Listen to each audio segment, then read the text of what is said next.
로서만 아니라 우리의 삶이 늘 모든 것이 하나님의 은혜다라는 그런 고백이 우리의 삶을 풍요롭게 하고 우리의 삶을 복되게 하는 줄로 믿습니다. 올 한 해 우리나라를 들끓게 한 일들이 많이 있었습니다. 그 중에 하나 바로 이 부동산 정책을 잘못해서 이 서울의 아파트 값이 엄청나게 올라서 많은 국민들이 원성을 높이 샀습니다.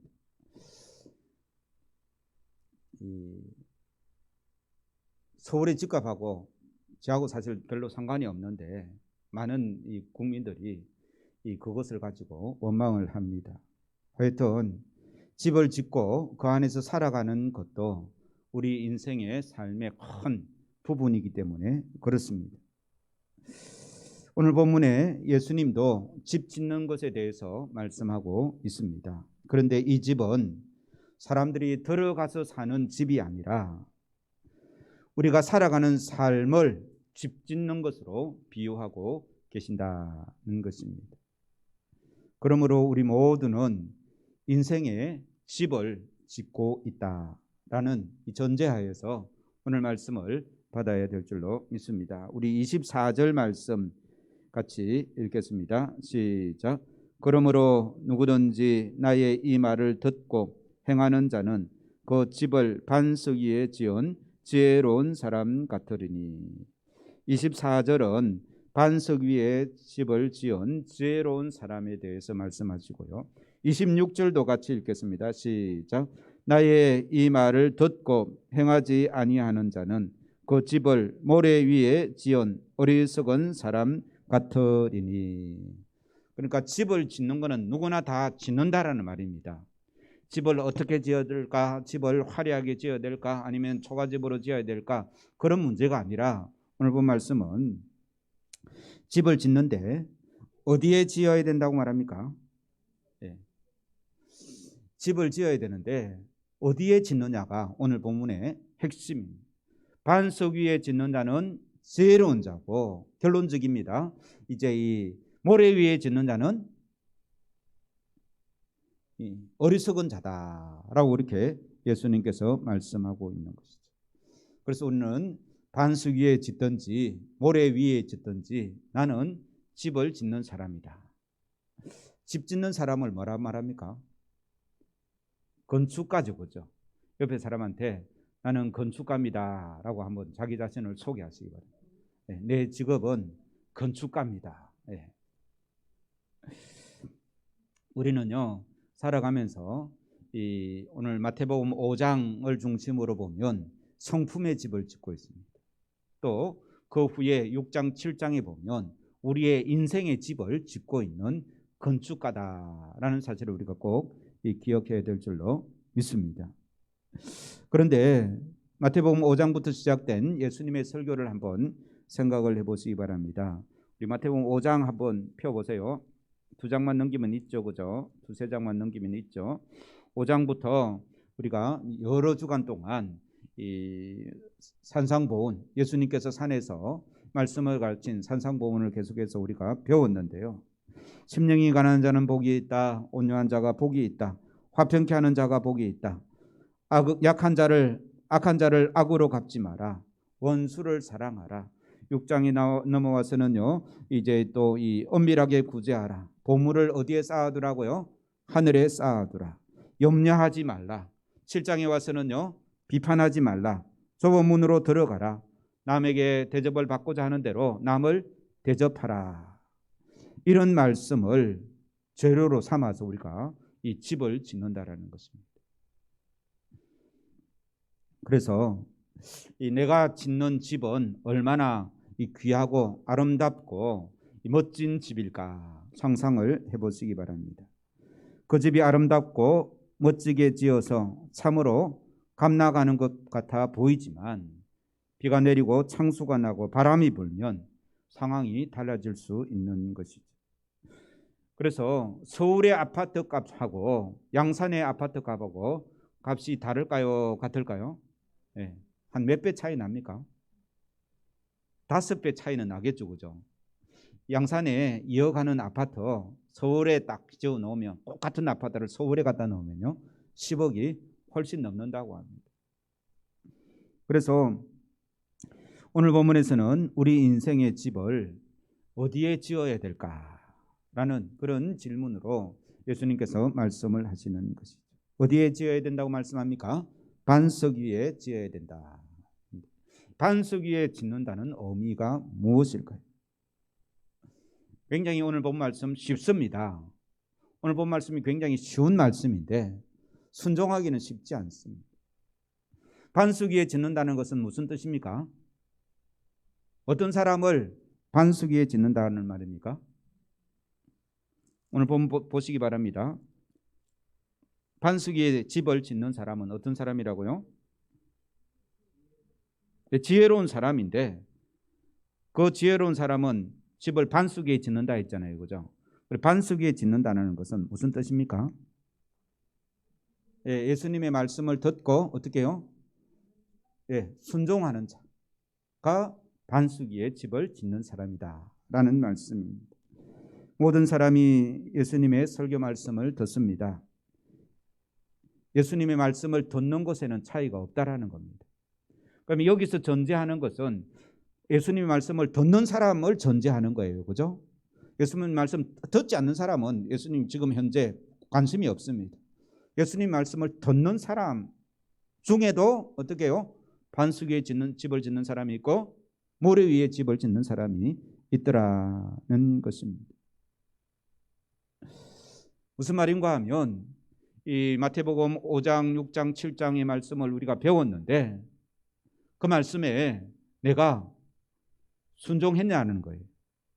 말씀을 듣고 내가 내 삶이 변했냐라는 겁니다. 그 말씀 좋아. 그 말씀 은혜가 돼. 저렇게 살아야 되는데 내가 그렇게 살지 못해서 참 죄송해. 그것까지가 순종일까요? 순종 아닐까요? 순종은 그 다음이에요.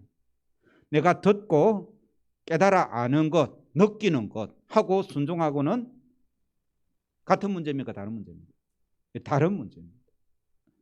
그래서 예수님께서 설교 말씀을 다 듣고 설교 말씀을 듣고 있다라는 것은 그 말씀에 동의하고 그 말씀이 좋다라는 것이죠. 그죠? 물론 억지로 와서 듣는 사람도 있겠지만 지금 여기는 덜판입니다. 자기 집을 위해서 한참 걸어 나온 거예요. 그리고 저녁 늦게까지 설교 말씀을 듣습니다. 이렇게 하는 것은 좋아서 그럴까요? 아니면 싫어서 그럴까요? 싫어도 앉아 있는 걸까요? 좋아서 그 말씀을 듣는 거예요. 그런데 그 말씀을 듣는 사람 중에서도 지혜로운 자와 어리석은 자가 있다는 말씀입니다. 그래서 우리는 예수님의 말씀을 듣고 끝나는 것이 아니라 순종하는 은혜가 있기를 주의 이름으로 축원합니다. 말씀을 들음으로 예수님의 마음을 조금씩 이해해야 하는 거예요. 그리고 내 삶도 어떻게 해요? 예수님을 조금씩 닮아가는 겁니다. 그래서 내가 말씀을 듣고 순종하느냐 순종하지 않느냐는 어떻게 구분할 수 있겠습니까? 내 삶이 예수님을 조금씩 닮아가느냐 그렇지 않느냐라는 문제라는 것이죠. 설교를 항상 듣는데 네 집은 어디에 짓느냐라는 질문이 오늘 본 말씀입니다. 그래서 이 나더러 주님 주님 하는 그렇게 부른다고 다 천국에 들어가지 못한다. 다 들어갈 것이 아니요. 어떻게 하는 자가 천국에 들어간다고요? 21절 같이 읽겠습니다. 시작. 나더러 주여 주여 하는 자마다 다 천국에 들어갈 것이 아니요 다만 하늘에 계신 내 아버지의 뜻대로 행하는 자라야 들어갈 것이다 라는 말씀입니다. 매주일 아침이면 옷도 단정히 입고 시간을 내어서 교회에 옵니다. 그리고 저는 일주일 동안 준비한 설교를 합니다. 여러분들은 그 설교를 듣습니다. 제가 설교를 하는 이유가 무엇일까요?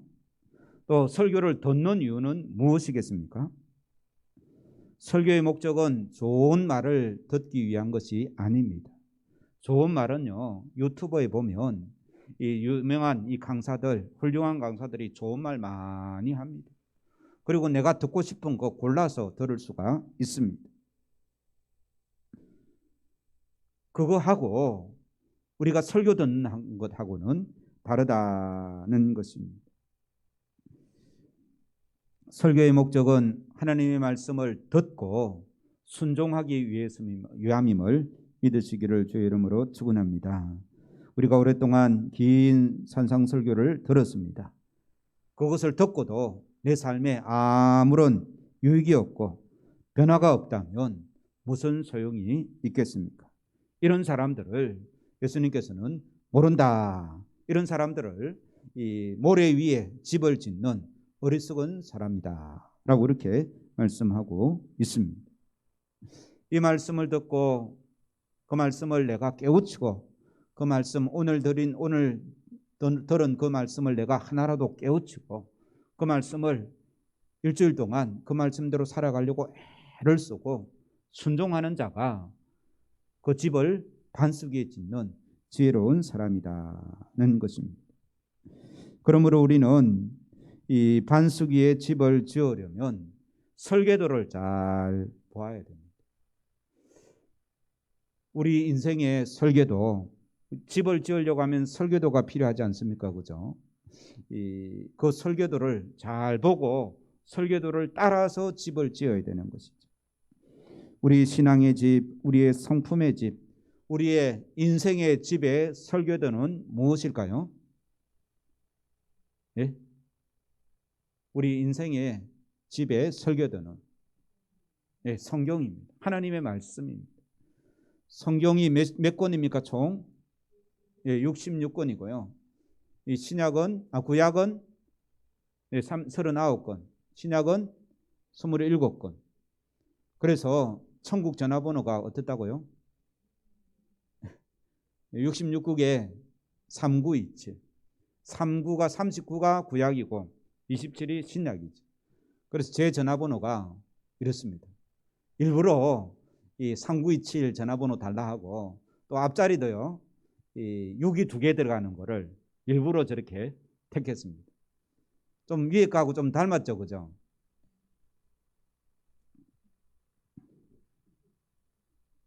성경이 우리가 집을 지을 집의 설계도임을 믿으시기를 주의 이름으로 축원합니다. 교회 다니는 사람 중에요, 이 설계도가 성경이 아니고 자기 생각, 자기 상식, 자기의 뜻이라고 생각하는 사람이 많습니다. 이런 사람들은 하나님의 말씀을 듣고도 순종하지 못하는 것이죠. 그 말씀이 맞습니다, 아멘으로 받고 그 말씀이 나를 살리는 생명의 말씀인 줄 알고 그 말씀대로 순종하는 삶이 자기 집을 반석 위에 짓는 지혜로운 자다라고 주님 말씀하셨습니다. 하나님은 땅과 하늘을 창조하시고 마지막 날에 사람을 만드셨습니다. 그리고 사람들이 하나님이 만드신 창조 세계에서 어떻게 살아야 할지 말씀을 통해서 가르쳐 주시는 것이죠. 그것이 성경입니다. 그래서 성경을 읽어라, 성경 말씀을 들어야 됩니다. 그렇게 이제 강조하는 것입니다. 그래서 이 반석 위에 짓는 하나님의 말씀, 쉽게 말해서 반석 위에 짓는 사람, 모래 위에 짓는 사람, 다르게 표현하면 어떻게 표현할 수 있습니까? 하나님 말씀을 듣고도 순종하는 사람, 듣고도 순종하지 않는 사람과 듣고 순종하는 사람, 그렇게 나눌 수가 있겠죠, 그죠? 그래서 반석 위가 아니라 모래 위에 집을 짓는 사람, 하나님 말씀을 듣고도 하나님 말씀에 순종하는 삶을 살지 못하는 사람은 어떤 사람일까요? 하나님이 중심입니까? 내가 중심일까요? 내가 중심이 돼요. 하나님 말씀 중에 내가 듣기 좋은 말씀만 듣고 듣기 싫은 말씀은 그냥 모른 척 하는 거예요. 그러면 하나님 말씀보다 누구의 생각이 더 높습니까? 자신의 생각이 더 크고 더 힘이 있는 것입니다. 그런 사람은 하나님 말씀에 순종할 수 없고 반석 위에 집을 지을 수가 없는 것입니다. 그리고요, 오늘 본 말씀, 아까 읽었던 말씀들 21절 말씀처럼 입으로는 주님을 찾고 있지만 마음의 중심은 주님을 떠난 자들이 하나님 말씀을 듣기는 들어도 순종하지 않습니다.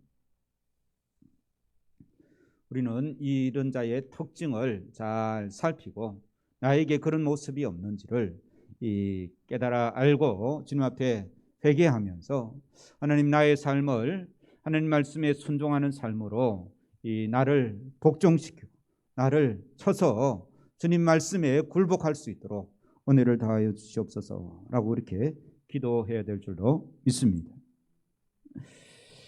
그래서 이 성경 말씀요, 이 성경 말씀을 이 하나님이 나에게 주신 그런 이 귀한 말씀으로 받을 수 있어야 되는 것이죠. 그래서 반석 위에 집을 짓는 사람들의 자세 몇 가지를 제가 말씀을 통해서 같이 나누고자 합니다. 어떤 사람들이 이 순종, 하나님 말씀을 듣고 순종할 수 있을까? 나의 삶을 반석 위에 지을 수 있을까? 첫 번째는요, 이 설교를 어떻게 들어야 된다고요? 예, 하나님의 말씀으로 들어야 됩니다. 성경은 어떤 논문이 아니고 철학 서적도 아니고 인문학 교재도 아닙니다. 그리고 이 윤리 서적 또한 아닙니다. 하나님께서 우리를 향하신 그 사랑의 편지가 이 성경 말씀이다라고 이렇게 고백을 하고, 이 설교를 또 하나님의 말씀으로 들어야 되는 것이죠. 목사님이 하는 거니까 목사님이 알아서 이 자기 마음에 있는 거, 이 목사님 좋은 대로 말씀을 가르치겠지, 그렇게 생각해서는 안 된다라는 겁니다. 사도 바울이 데살로니가 교회에 얼마 오래 있지 못하고 데살로니가 교회를 개척하고 얼마 안 돼서 바로 쫓겨났습니다. 그래서 교회는 세웠기는 세웠는데 제대로 가르치지는 못했던 거예요. 그럼에도 불구하고 이 데살로니가 교회는 사도 바울이 했던 그 말씀을 하나님의 말씀으로 알고 교회가 잘 성장해 갔었습니다. 그래서 데살로니가전서 2장 13절에 이렇게 말씀하고 있습니다. 같이 읽겠습니다. 시작. 이러므로 우리가 하나님께 끊임없이 감사함은 너희가 우리에게 들은 바 하나님의 말씀을 받을 때에 사람의 말로 받지 아니하고 하나님의 말씀으로 받음이니 진실로 그러하도다. 이 말씀이 또한 너희 믿는 자 가운데에서 역사하느니라. 우리 사람의 말로 받지 아니하고 뭐라고 받았다고요? 하나님의 말씀으로 받았다는 것입니다. 그래서 제가 하는 설교를 사람의 말로 전 목사가 하는 말이라 생각하지 말고 하나님의 말씀으로 받는 은혜가 있기를 주의 이름으로 축원합니다. 이 말, 그래서 마지막에 보면요, 이 진실로 그러하도다, 이 말씀이, 그러니까 하나님의 말씀으로 받을 때에 이 말씀이 이 믿는 자 가운데서 어떻게 한다고요? 역사가 일어나는 거예요. 그냥 좋은 말씀이네, 그냥 감동되네라 하니까 아니라 하나님의 말씀으로 받고 내가 순종할 때에 역사하는 힘이 나타날 줄로 믿습니다. 내 삶에 아무런 하나님의 역사가 나타나지 않는다라고 생각하는 분 있습니까? 그런 분들은 어떻게 해서 그렇습니까? 내가 하나님의 말씀을 하나님의 말씀으로 받지 않았기 때문에 그렇습니다. 그 말씀을 제대로 순종하지 않았기에 나의 삶에 하나님의 역사가 나타나지 않는 것이죠. 그래서 내 삶에 하나님의 역사를 체험하지 못한 사람들은요, 하나님의 탓이 아니고 누구 탓입니까? 본인 탓입니다. 설교를 하나님의 말씀으로 듣는 복된 은혜가 있기를 주의 이름으로 축원합니다. 그럴 때에 내 삶에 역사가 나타나는 것이죠. 기도할 때에도 제가 병자들을, 아픈 사람들을 위해서 기도하지 않습니까? 그때에 간절하게 아픈 분들은 저 목사님이 나를 위해서 기도하시는구나, 그렇게 간절하게 받으면 그 기도의 역사가 나타날까요? 나타나지 않을까요? 나타납니다. 이런 일들이 저희 교회에 있어지기를 주의 이름으로 축원합니다. 설교가 전해질 때에 하나님이 말씀하신다라는 그런 믿음으로 받으면 역사가 일어나는 거예요.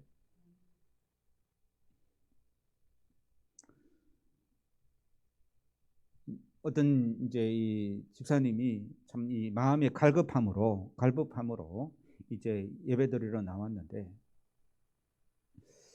이 설교 말씀을 듣고 이제 또 예배가 마쳤는데도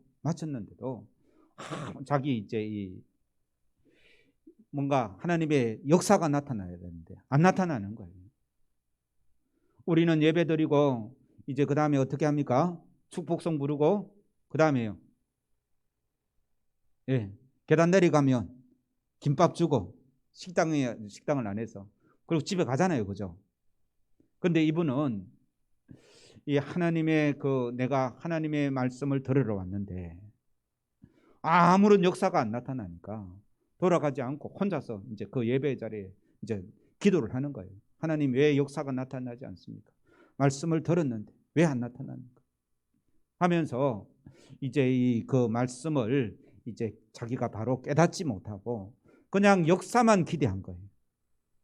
그래서 그의 삶에 다시 말씀을 가지고 이제 세상에서 열심히 그 말씀대로 살아가다가 하나님의 놀라운 역사를 체험한 간증들을 들은 적이 많이 있습니다. 그래서 우리는 설교 말씀을 누구의 말씀으로 들으라고요? 하나님의 말씀으로 듣는 거예요. 내 마음 밭에, 내 마음 판에 딱 꽂히는 말씀 하나만이라도 붙잡고 그 말씀을 붙들고 기도하면서 그 말씀을 순종하면서 한 주를 살아가 보시기 바랍니다. 그러면 하나님의 역사가 있을 줄로 믿습니다. 그래서 우리가 우리의 집을 이 반석 위에 짓는 지혜로운 사람이 되기 위해서는 설교 말씀을 하나님 말씀으로 들어야 된다. 두 번째는요, 같은 의미인데 같이 한번 읽겠습니다. 시작. 나에게 주시는 말씀으로 들어야 됩니다. 반석 위에 집을 짓기 위해서는 누구에게 주시는 말씀으로요? 나에게 주시는 말씀으로 들어야 됩니다. 하나님이 지금 나에게 말씀하시는데 설교 시간에 졸고 있으면 맞지 않죠, 그죠? 설교 시간에 조는 것도 문제지만 그 말씀을 들었는데 분명히 나에게 하신 말씀인데 들었는데도 기억하지 못하는 것은 굉장히 문제가 되는 것입니다. 뿐만 아니라 이 하나님의 말씀을 들을 때에 저 말씀은 누가 들어야 되는데 라고 생각되어질 때가 있습니까, 없습니까? 이 말씀 부리는 내 남편이 들어야 되는데 그런 생각 들 때가 있습니다. 그런데 그 말씀은 누구한테 주는 말씀이라고요? 본인한테 주는, 듣는 사람, 다른 사람이 아니라, 다른 사람 없는 사람은 예수님께서는 관심도 없어요. 그 듣는 사람, 그 사람에게 예수님께는 관심이 있고 그 사람이 그 말을 가지고 순종하는 것에 예수님은 관심이 있습니다. 우리는 흔히요, 하나님의 말씀을 들을 때 나에게 위로가 되는 말씀에 아멘 합니다. 그리고 나에게 힘과 용기를 주시는 말씀을 들을 때도 아멘 합니다. 그 말씀이 좋아서 기록하기도 하고 외우기도 하는 것이죠. 그런 말씀은 내가 좋아서 기억하기만 해도 되는 말씀입니다. 그런데 하나님의 말씀에는 그런 말씀만 있는 것이 아닙니다. 집을 지을 때 땀 흘리지 않고 집을 지을 수 있겠습니까? 집을 지을 때 땀을 흘리면서 집을 짓습니다. 우리 교회 들어오는 입구 뒤쪽 문에 보면 지난주에 우리 허 집사님하고 배 집사님하고 저하고 3명이서 그거 단장하는데도요 굉장히 힘이 들었습니다. 몸살이 날 것 같더라고요. 일을 안 하다 가니까. 그런데 집을 하나를 짓는다는 것은 엄청난 수고와 노력이 필요하지 않습니까? 그죠? 그러니까 내 인생의 집을 짓는데도 하나님의 말씀을 순종하려고 애를 쓰고 노력하고 피와 땀을 흘려야 되는 말씀들도 있더라는 것입니다. 그런 것처럼 하나님의 말씀에도 눈물을 흘리며 손해를 보며 핍박을 받으면서도 순종해야 되는 말씀이 있다는 것입니다. 예수님께서는 지금 위로하고 힘주시는 그런 위로의 말씀이 아니라 내가 순종하고 피 흘리고 땀 흘리고 순종해야 될 그것을 지금 우리에게 요구하고 있는 것입니다. 하느님의 말씀으로 설교를 하느님 말씀으로 듣고 또 그 말씀을 누구에게 주시는 말씀으로 들으라고요? 나에게 주시는 말씀으로 듣고 세 번째는요, 우리가 기억해야 될 건데 같이 한번 읽겠습니다. 시작. 비가 내리고 창수가 나고 바람이 불면 그때는 늦습니다. 이 세상을 살아가면서 시련을 당하게 됩니다. 반석 위에 집을 세운 이 집도 시련을 당하게 되고 모래 위에 지은 집도 시련을 당합니다. 우리 25절 읽겠습니다. 시작. 비가 내리고 창수가 나고 바람이 불어 그 집에 부딪히되 무너지지 아니하니 이는 주추를 반석 위에 놓은 까닭이요. 반석 위에 집을 지은 사람도 어떻게 합니까? 비바람이 분다라는 것입니다. 창수가 뭐예요? 창수가 뭔지 아십니까? 사람 이름 아닙니다. 창수가 나고 했는데 비가 많이 와서 이 창수라는 거는요, 이 불어서 넘치는 물을 창수라고 합니다. 너무 많이 와가지고 넘쳐나는 물 있잖아요. 그걸 창수라고 그래요. 그러니까 비는 어디서 내립니까? 하늘에서 내리고 이 바람은 옆에서 불고 창수는요 밑에서 올라오는 거예요. 이 사방을 공격한다라는 것입니다. 그런데 우리가 예수 믿는 사람들의 이 착각 중에 하나가 있는데요. 착각이 있는데 예수 잘 믿으면 비나 창수와 바람이 없을 것이다 라고 생각하는 것이 예수 믿는 사람의 착각입니다. 오늘 본문 말씀 보시기 바랍니다. 반석 위에 지은 집도 바람이 붑니까 안 붑니까? 붑니다. 25절은 반석 위에 지은 집에 비가 내리고 창수가 나고 바람이 분다라고 말하고요. 27절에는 어디에 지은? 모래 위에 집을 지은 이 어리석은 사람이 지은 집에도 비가 내리고 창수가 나고 바람이 분다. 상황은 똑같다라는 것입니다. 예수 잘 믿는 집도 예수 잘 믿지 않는 집도 똑같은 상황에 처해 있습니다. 위에서 비가 내립니다. 창수는 밑에서부터 쳐올라옵니다. 바람이 옆에서 불어서 그 집을 무너뜨리게 되는 것입니다. 그런데 이 모든 상황이 일어나면 그때는 어떻게 해요? 늦다는 것입니다. 그때 집을 갑자기 모래 위에 지었던 집을 갑자기 들어서 반석 위에 갖다 놓을 수 있습니까? 그렇지 못합니다. 지금까지는 아무 문제 없이 잘 지냈는데 코로나가 닥치고 사업에 어려움을 겪고 건강도 나빠지고 그럴 때가 있더라는 것이죠. 그때 내가 평소에 신앙의 집을 말씀 위에 짓지 않고 반석 위에 짓지 않고 모래 위에 지었다면 나는 내 신앙은 무너지고 내 삶도 무너질 수밖에 없다라는 말씀입니다. 그러니까 우리가 평소에 말씀을 들을 때에 그때에 내가 순종하는 삶을 하루하루 살아가다 보면 비가 내리고 창수가 나고 바람이 불어도 내 신앙의 집은 어떻다고요? 전혀 흔들리지 않는 거죠. 내 삶의 집도 흔들리지 않는다라는 말씀. 어려운 시련이 오기 전에 우리의 삶을 준비해야 됩니다. 이 자리에 있는 모든 성도들은 언젠가는 인생의 죽음이라는 큰 시련 앞에 서게 되는 것이죠. 그때에 우리의 집이 흔들리지 않고 든든하게 설 수 있는 것은 하나님 말씀 위에 이 순종의 말씀 위에 서는 복된 삶인 줄로 믿습니다.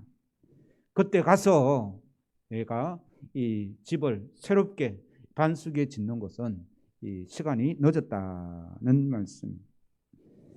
오늘로서 예수님의 산상설교를 마칩니다. 산상설교가 오늘 본문 산상보훈이 나에게 어떠한 삶에 영향을 미쳤습니까? 우리는 똑같은 말씀을 읽고 똑같은 말씀을 들었습니다. 그러나 들은 말씀을 가지고 무엇을 했느냐는 각자가 이 다른 반응을 보일 수밖에 없는 것이죠. 그 말씀을 듣기만 했다면 모래 위에 집을 지은 것 같습니다. 그런 삶은 자신을 속이는 삶입니다. 예수님은 속지 않는데요, 자기는 속는 거예요. 그래서 이 말씀을 듣고 행하지 않으면 누가 속는다고요? 예수님이 속습니까? 아니면 내가 속습니까? 내가 속는다. 하나님 말씀 같이 한번 읽어보겠습니다. 시작. 너희는 말씀을 행하는 자가 되고 듣기만 하여 자신을 속이는 자가 되지 말라. 굉장히 무서운 말씀이죠. 말씀을 듣고 교회 생활을 잘 합니다. 주여 주여 기도도 열심히 합니다. 그런데 그 말씀을 순종하지 않으면 어떻게 된다고요? 자기를 속이게 되는 거예요.